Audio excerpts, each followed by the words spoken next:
Welcome back to our YouTube channel ഇവാഹന vibes. എല്ലാവരും സുഖമായിട്ടിരിക്കുന്നു വിചാരിക്കുന്നു. ഞങ്ങൾ കഴിഞ്ഞ ഒരു വർഷമായിട്ട് വളരെ കുറച്ച് വീഡിയോസ്, ഒരു വർഷം എന്ന് പറഞ്ഞാൽ സ്റ്റാർട്ട് ചെയ്തിട്ട് ആദ്യത്തെ 2-3 മാസം കുറച്ച് വീഡിയോസൊക്കെ ചെയ്തിരുന്നു. അത് കഴിഞ്ഞപ്പോൾ പെട്ടെന്ന് വീഡിയോസൊക്കെ സ്റ്റോപ്പ് ചെയ്ത് കുറച്ച് റീൽസും കാര്യങ്ങളൊക്കെ ആയിട്ട് മുന്നോട്ട് പോവുകയായിരുന്നു. അപ്പോൾ ഞങ്ങൾക്ക് എന്താണ് അങ്ങനെ പോയത്, ഒരു 9 മാസത്തെ ഒരു ജേർണി ഉണ്ടായിരുന്നു എനിക്ക്. ഇടയ്ക്കൊരു ഇത് വന്നു. അതുകൊണ്ട് കുറച്ച് നാളൊക്കെ ഒന്ന് ബാക്കി നിൽക്കാന്ന് വിചാരിച്ചിട്ടൊക്കെ മാറി നിന്നാണ്. ചില ശാരീരിക അസ്വസ്ഥതകളും കാര്യങ്ങളൊക്കെ ഉണ്ടായത് കൊണ്ട് കുറച്ച് മാറി നിന്നു. ഇപ്പൊ വന്നിട്ട് ഓക്കെ കഴിഞ്ഞ മാസം 27-ാം തീയതി ഫ്രീ ആയി, ആ ജേർണി അവസാനിച്ചു. ഒരു കുഞ്ഞു ഇവയ്ക്ക് ഹന്നയ്ക്ക് ഒരു അനിയൻ കൂട്ടം കൂടെ വന്നിട്ടുണ്ട്. അതിന്റെ അപ്ഡേറ്റ്സും കാര്യങ്ങളൊക്കെ ഞങ്ങൾ കഴിഞ്ഞ ദിവസം റീൽസായിട്ട് നമ്മുടെ യൂട്യൂബിൽ.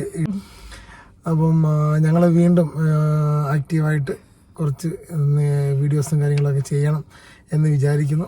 അപ്പോൾ അതിൻ്റെ ഭാഗമായിട്ടാണ് ഇന്നിങ്ങനൊരു വീഡിയോ ചെയ്യുന്നത്.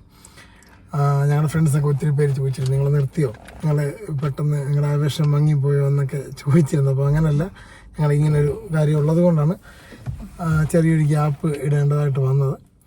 അപ്പോൾ പിന്നെ അത് ഞങ്ങൾ വീണ്ടും സ്റ്റാർട്ട് ചെയ്യുന്നു, അതിനെപ്പറ്റി സംസാരിക്കാനാണ്. അതിനൊപ്പം തന്നെ ഈ ഒരു കഴിഞ്ഞ 9 മാസത്തെ ഇവളുടെ ജേർണി, കാരണം ആദ്യത്തെ 2 ഇത് ചെയ്തതും നാട്ടിലായിരുന്നു, പകുതി രണ്ടാമത്തെ പകുതി കൂടുതലും നാട്ടിലായിരുന്നു. അപ്പം ഫുള്ള് നമ്മൾ ബഹ്റിനിൽ തന്നെ ഇതുണ്ടായിരുന്നത് ഇത് മാത്രമേ ഉള്ളൂ. അപ്പം ബഹ്റിനിലെ അനുഭവം എങ്ങനെയാണ്, അപ്പം എവിടെയാണ് നമ്മൾ ചെയ്തത്, അങ്ങനെയുള്ള കാര്യങ്ങൾ അവൾ പറയും. അപ്പം മൈക്ക് ഞാൻ കൈമാറും. പ്രഗ്നൻസിയെ പറ്റി പറയുകയാണെങ്കിൽ പ്രഗ്നൻസി ഇത് എൻ്റെ 3ാമത്തെ പ്രഗ്നൻസി ആയിരുന്നു. ഫുള്ള് ബഹ്റിനിൽ നിന്ന് ഉള്ളത് ഇത് മാത്രമായിരുന്നു. ആദ്യത്തെ 2 പകുതിയായപ്പോൾ നാട്ടിൽ പോയി. ആദ്യത്തെ നാട്ടിലായിരുന്നു, പിന്നെ 2ാമത്തേൻ്റെ ആണെന്നുണ്ടെങ്കിൽ പകുതിയായപ്പോൾ കൊറോണ സീസൺ ആയിരുന്നു, അതുകൊണ്ട് 5-ാം മാസമായപ്പോൾ നാട്ടിൽ പോയി. പ്രഗ്നൻസിയിൽ നാട്ടിൽ അല്ലാത്തത് കൊണ്ടുള്ള ഒരു കൺഫ്യൂഷൻസും ടെൻഷൻസും ഒക്കെ ഉണ്ടായിരുന്നു. നാട്ടിലാകുമ്പോൾ നമുക്ക് എല്ലാവരും കൂടെയുണ്ട്, ഇവിടെ ഞങ്ങൾ മാത്രമേ ഉള്ളൂ, പിള്ളേർ, അങ്ങനെ ഒരു ഇതായിരുന്നു. പിന്നെ ഏത് ഹോസ്പിറ്റൽ ചൂസ് ചെയ്യും, അങ്ങനെയൊക്കെ കുറച്ച് ഒരു ഇതുണ്ടായിരുന്നു. അങ്ങനെ സ്റ്റാർട്ടിങ്ങിൽ തന്നെ മറ്റേ ഇഷ്യൂസ് ഒക്കെ വന്നിരുന്നു അല്ലേ? ഇല്ല, സ്റ്റാർട്ടിങ്ങിൽ ഈ പ്രാവശ്യം എനിക്ക് ഇഷ്യൂസ്. സാധാരണ 2 പ്രഗ്നൻസിയിലും എനിക്ക് എൻ്റെ BP-യും ഷുഗറും മത്സരമാണ് എന്നോടൊപ്പം. ആര് ഫ്രണ്ടിൽ പോകുമെന്ന് പറഞ്ഞുകൊണ്ടായിരുന്നിരിക്കുന്നത്. BP പറയും ഞാൻ BP ഫ്രണ്ടിൽ പോകാം, ഷുഗർ പറയും ഞാൻ ഫ്രണ്ടിൽ പോകാം, അങ്ങനെയായിരുന്നു. ഈ പ്രാവശ്യം നല്ല സ്മൂത്തായിട്ട് പോകുമായിരുന്നു. ഒരു 5 മാസം വരെ ഓക്കെ ആയിരുന്നു. ഞാൻ അതുകൊണ്ട് ഭയങ്കര റിലാക്സ്ഡ് ആയിരുന്നു. BP ഇല്ല, ഷുഗർ ഇല്ല, എല്ലാം അടിപൊളിയായിട്ട് നല്ല സ്മൂത്തായിട്ട് പോകുമായിരുന്നു. 5-ാം മാസത്തിൽ ഞാൻ നാട്ടിലോട്ടൊരു പോക്ക് പോയി. അങ്ങനെ പോയപ്പം നമ്മുടെ നാട്ടിൽ ചെല്ലുമ്പോൾ അറിയാലോ, നല്ല ഫുഡ്, അതുപോലെ തന്നെ സ്വീറ്റ്സ്, അത് ഇത് എല്ലാം കഴിച്ച് തിരിച്ച് വന്നപ്പം നല്ല ഷുഗർ പിടിച്ചു. GTT ടെസ്റ്റിൽ ഫസ്റ്റിൽ ഞാൻ ഷുഗർ പ്രസന്റ് വെച്ചു, എൻ്റെ ഒപ്പം ഇരുന്നുണ്ട്. അപ്പോഴും ഞാൻ സമാധാനിച്ചു. അങ്ങനെ ഒരു ഷുഗർ 5-ാം മാസത്തിൽ പ്രസന്റ് വെച്ചപ്പോഴത്തേന് തന്നെ എനിക്കൊരു ചെറിയൊരു ടെൻഷനുണ്ട്. പിന്നെ ഞാൻ ഡയറ്റ് കൺട്രോൾ എല്ലാം ചെയ്തു, പിന്നെ ചെറിയൊരു ടാബ്ലറ്റ് ഒക്കെ സ്റ്റാർട്ട് ചെയ്തു. അങ്ങനെ അങ്ങ് പോയി, സ്മൂത്തായിട്ട് പോയി. പിന്നെ ഒരു 9-ാം മാസം കയറിയപ്പോഴത്തേന് പിന്നെ ടെൻഷൻ ആവുമല്ലോ 9-ാം മാസത്തിൽ, പിന്നെ എന്താ നടക്കൂ എന്നുള്ളൊരു ടെൻഷനൊക്കെ ആയപ്പം BP-യും സലാം വെച്ചു, പ്രസന്റ് എന്ന് പറഞ്ഞു. അങ്ങനെ എന്റെ പ്രഗ്നൻസി ഒരു ഹൈ റിസ്ക് കേസിലേക്ക് ഡോക്ടേഴ്സ് ട്രാൻസ്ഫർ ചെയ്തു. ഞാൻ ഹോസ്പിറ്റലിൽ പോയത് ഷിഫ അൽ ജസീറ ഹോസ്പിറ്റലാണ്. ഫസ്റ്റ് നമ്മൾ ഗൈനക്കോളജിസ്റ്റിനെ കണ്ടത് ഡോക്ടർ സുനിത മാമിനെയാണ് കണ്ടത്. മാമിനെ പറ്റി പറയുകയാണെന്നുണ്ടെങ്കിൽ ശരിക്കും ഒരു ഒരു ഫ്രണ്ട്ലി അപ്രോച്ചാണ്. നമ്മളെപ്പോൾ ചെന്നാലും ഭയങ്കര സ്നേഹത്തോടെയാണ് നമ്മളോട് സംസാരിക്കുന്നത്. നമുക്ക് ഒരു ഹോംലി ഫീൽ. അതെ.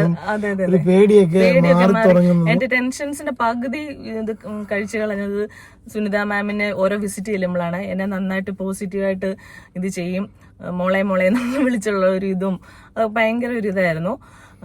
പിന്നെ ലാസ്റ്റ് ആയപ്പോഴത്തേനും ഡോക്ടർ അസ്ര മാമിനെ ട്രാൻസ്ഫർ ചെയ്തു. ഡോക്ടറും അതുപോലെ തന്നെയായിരുന്നു, എൻ്റെ ഒപ്പം കൂടെ നിന്ന് എന്നെ ഭയങ്കരമായിട്ട് ബൂസ്റ്റ് ചെയ്യുന്നുണ്ടായിരുന്നു.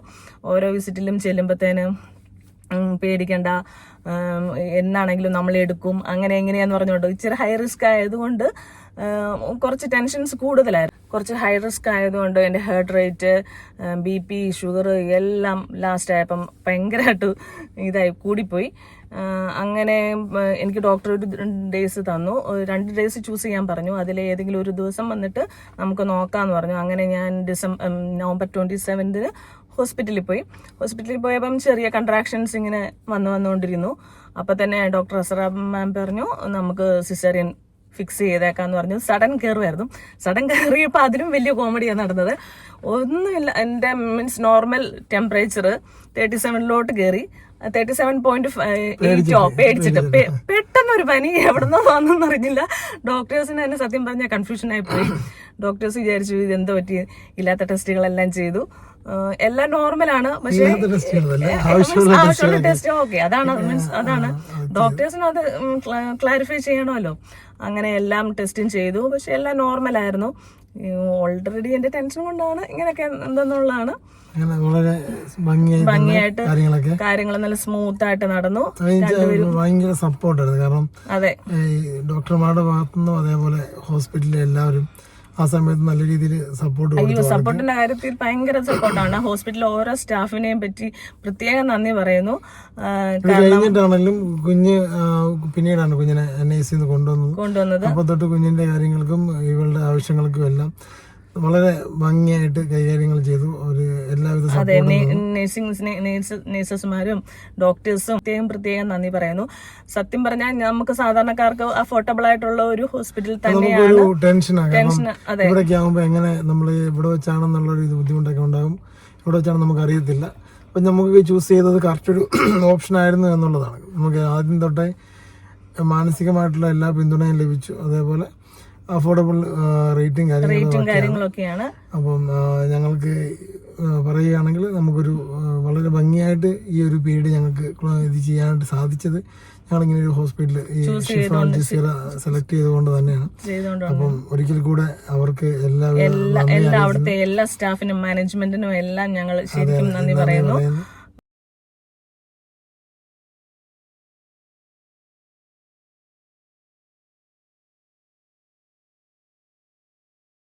അപ്പോൾ ഇതൊക്കെയായിരുന്നു നമ്മുടെ പ്രഗ്നൻസി ജേർണി. അപ്പം ഞങ്ങൾ വീണ്ടും ചെറിയ ചെറിയ വീഡിയോസും കാര്യങ്ങളൊക്കെ ചെയ്യണം എന്ന് ആഗ്രഹിക്കുന്നു. അപ്പം എല്ലാവരുടെയും പിന്തുണ ഉണ്ടാകണം. എല്ലാവരും ചെറിയ ചെറിയ വീഡിയോസൊക്കെയുള്ള കുറച്ച് സമയമെടുത്ത് കാണാനായിട്ട് ശ്രമിക്കുക, സപ്പോർട്ട് ചെയ്യുക.